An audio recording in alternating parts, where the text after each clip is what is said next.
Thank you so much, Sian, for joining me today and agreeing to talk about governors and what it means to be a governor. I think that's going to be really interesting for the listeners who haven't had experience of that.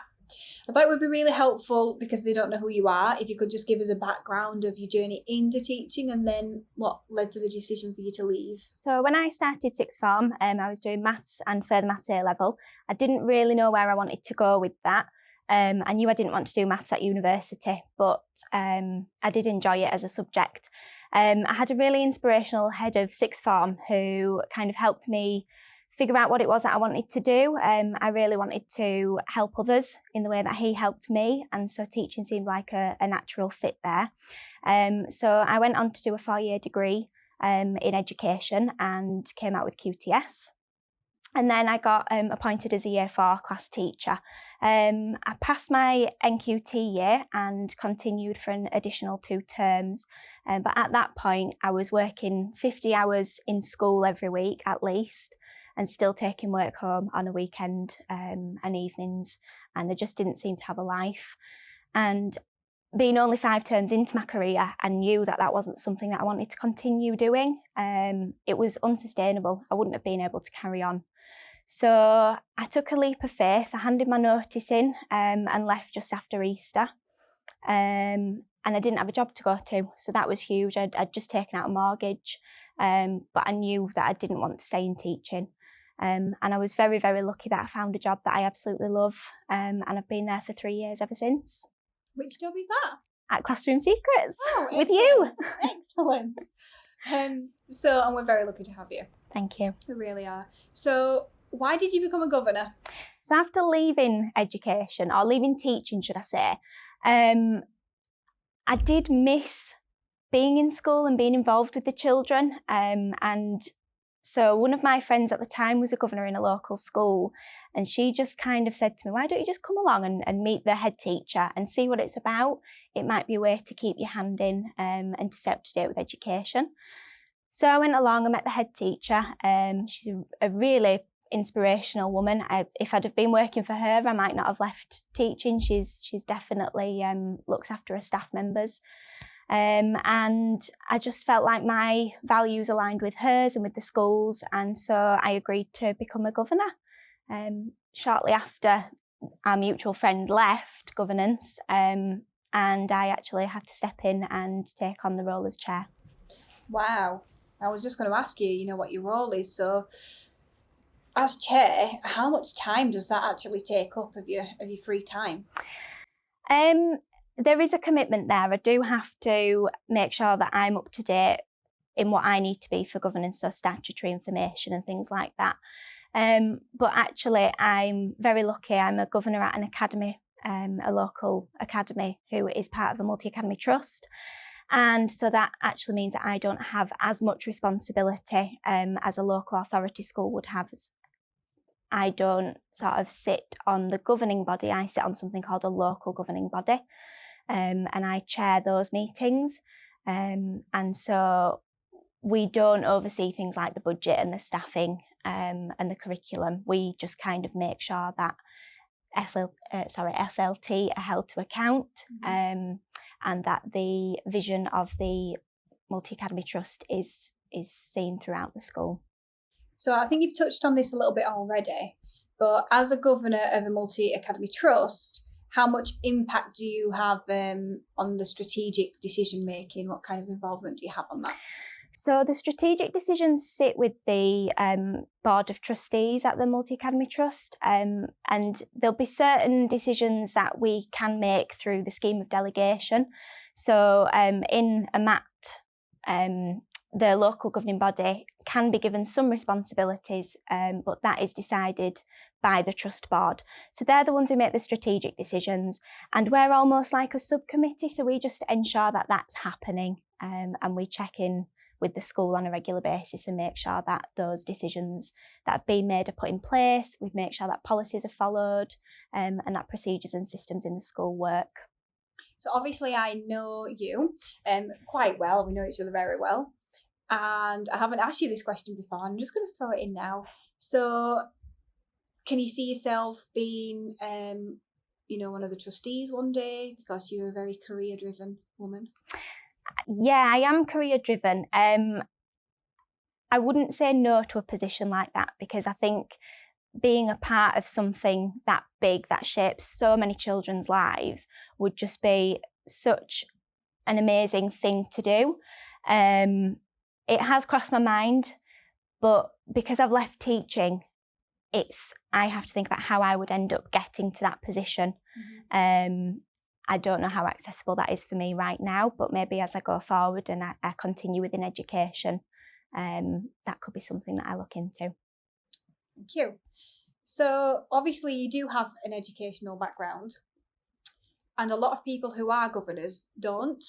How do you think it influences your role as a governor, having that education background and being a teacher and understanding it from that point of view? So I think I can bring to the table an understanding of what those decisions and those impacts actually have on the day-to-day within a school. So a head teacher can make a decision, but if they've not been teaching for several years, they might not actually understand what impact that has on their staff unless they ask them. So being in that position and having to make the decision to step away from teaching due to workload, I'm able to actually ask those questions at the local academy council meetings that say, how is this actually going to impact on staff? What's going to happen to their workload? If you're bringing something in as extra for them to do, what are you taking away from them so that they can do that? Our vision at Northern Education Trust is to be outcomes focused, child centred, and that's at the heart of all of our meetings. But I also have to think about the staff as well, from my personal background and what I went through. And how do you stay in touch with what teachers are actually going through now, as it's been like over 3 years since you actually stepped away from the classroom? A lot of my friends are still in teaching, and obviously we'll have catch-ups and get-togethers, and they tell me a lot of pressures that are on their shoulders at the minute. But through my Classroom Secrets work, we actually do speak to teachers and our customers on a regular basis, which means that we know what they're going through, what the difficulties are, where the workload lies, and obviously in our job role we try to have an impact on that. But I'm able to bring that to those meetings as well. And I also think, we are growing quite fast as a company. We're employing people all the time, aren't we? And they've stepped it away from the classroom just a few days before. So that's always helpful because we kind of get the latest update as well, which kind of helps. It does. So we've obviously talked about this before, and you've said to me that one of the questions you get asked a lot is, how did you get into being a governor so young, especially a chair of governors? Do you think it's important for young people to consider being a governor? Absolutely. I actually went to a Chairs Update meeting. It was one of my very first ones, and I walked in the room and the people there actually asked if I was lost. And I was like, is this the Chairs meeting? And they said, yes. And I said, oh no, I'm definitely in the right place then. And they were like, well, do you just mind me asking how old you are? So at the time I was 25. And it was a real novelty for them to have somebody so young in the room. And I think it is definitely something that everybody should consider as professionals. If you're wanting to progress in your career, volunteering looks very good on your CV anyway. But if you're in a job role where you've got skills and experience that actually would be beneficial towards schools who maybe don't have people with those particular skills, like finance skills or HR skills, then definitely look into it, because they're crying out for governors at the minute. Many local schools will have positions available that they want filling, and I do think it helps develop you as a person, not only professionally but personally as well. So we've obviously talked about the fact that it's probably very helpful that you've got an education background and now you're a governor, because it kind of gives that extra feel where you're not in the school, you're impartial, but you do understand it from the teacher's point of view. So you've passed a lot of the things that you've learned throughout your career over to being a governor. Do you feel like you've learned anything through being a governor or chair of governors that has kind of helped you in your career? Yes. So they talk a lot at governance training sessions about the difference between strategic and operational. So you're strategic where you're making the decisions and setting the vision of the school and where it wants to go, but then the operational is how you get there.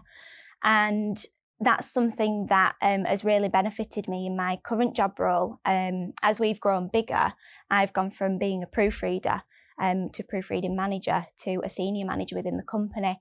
And I don't think I would have been able to understand some of the business decisions that were going on had I not had that experience through chairing and understanding what was happening in the running of a school. It gave me the understanding of making strategic decisions and then setting ways to go about delivering on those. Thank you. So your school has recently gone from requires improvement to outstanding in a short amount of time, really. What measures were put in place to get that result? Just before we had the first Ofsted, it wasn't the first Ofsted of the school, but it was just before I came on board as a governor and then as chair. And they got requires improvement because they had a newly appointed head teacher. So this is the same head teacher that I work with now. And like I say, she's very inspirational. I'd say she's a visionary. Mm-hmm. And she'd already put things in place prior to that first Ofsted report, which was going to help move the school forward. And the Ofsted report did acknowledge that and did say they could see that what SLT had put in place already was going to move the school forward.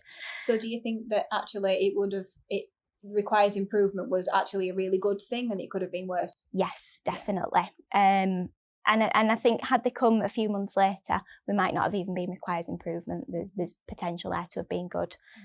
We weren't requires improvement across the board. We did have some features of being good. So I do think had they come a little bit later, it could have been a different outcome. But over the last couple of years, they've really, really focused on putting in support from the MAT.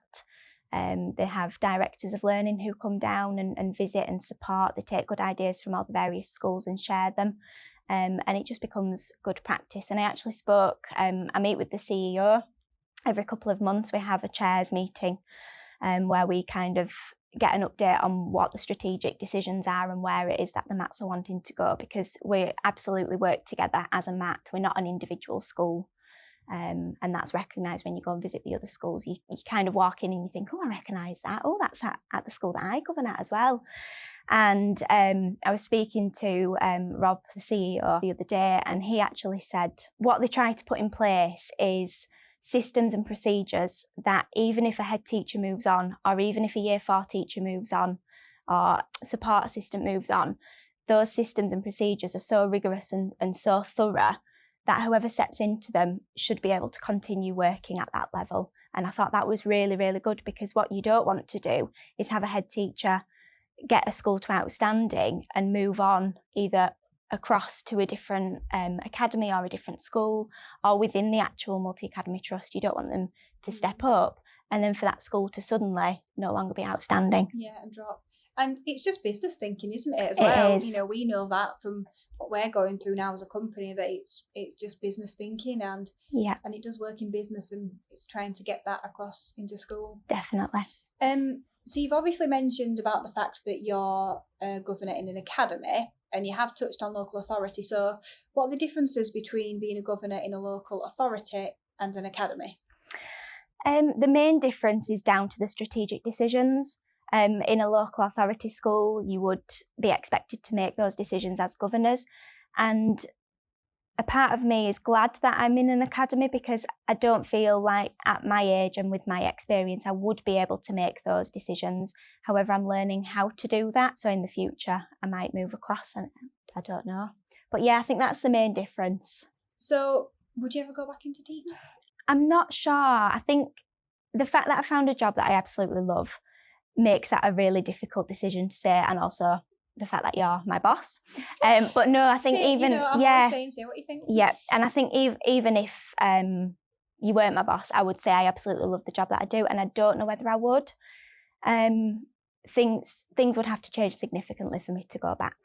And I ask everyone this question, and it is very, very difficult.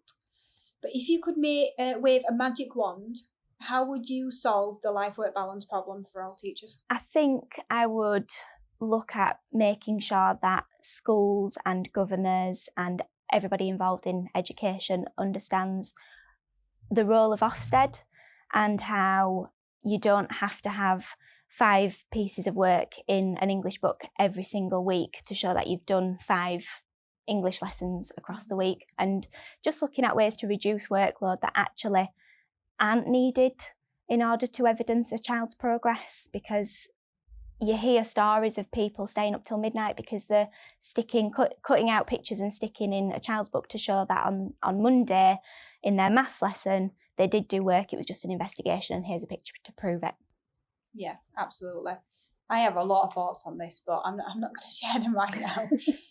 But it is, what's the point in having a practical lesson? Exactly, if you just need to evidence it anyway. Yeah. So I'm just going to ask you some quick questions now. So quick responses. Who was your favourite teacher and why? Mr. Dill, my music teacher in secondary school, he just provided relief. His lessons were a breath of fresh air when we were doing our GCSEs. Okay. And what do you wish you'd known when you first started out in teaching? About the Facebook groups.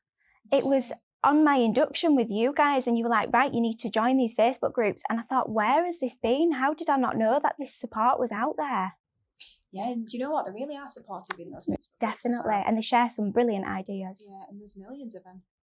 Yeah, it's hard to know which ones to join. I don't think I see anything from any of my friends anymore. Yeah, my Facebook, yeah, it's just flooded with groups, absolutely. And I'm in all the business ones as well, so. I've got a few governor ones in there as well. So. Yeah, well, I don't have that one on my list, thankfully. What are the 3 biggest changes that you've seen in education during the time you've been in it? So I finished university in 2014 and I started my first teaching job in September 2014 with a brand new curriculum. So that was, to me, that is the biggest change within education for me personally. And had you learnt anything about it on your degree? No, because it wasn't actually published. So we maybe got a few lectures, a few sessions looking over what the content was and how it had changed. Mm-hmm. It didn't prepare us enough for that coming in. I think the others are the pressures on testing. So testing at year 2, testing at year 6 level, the year 4 multiplication test coming in, the phonics test, reintroducing the baseline.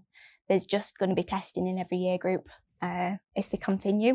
Mm-hmm. And then the final one, I think, is the amount of teachers that have left. Yeah, it's huge. I looked up a statistic the other day and I was one of 40,000 teachers who left in 2016.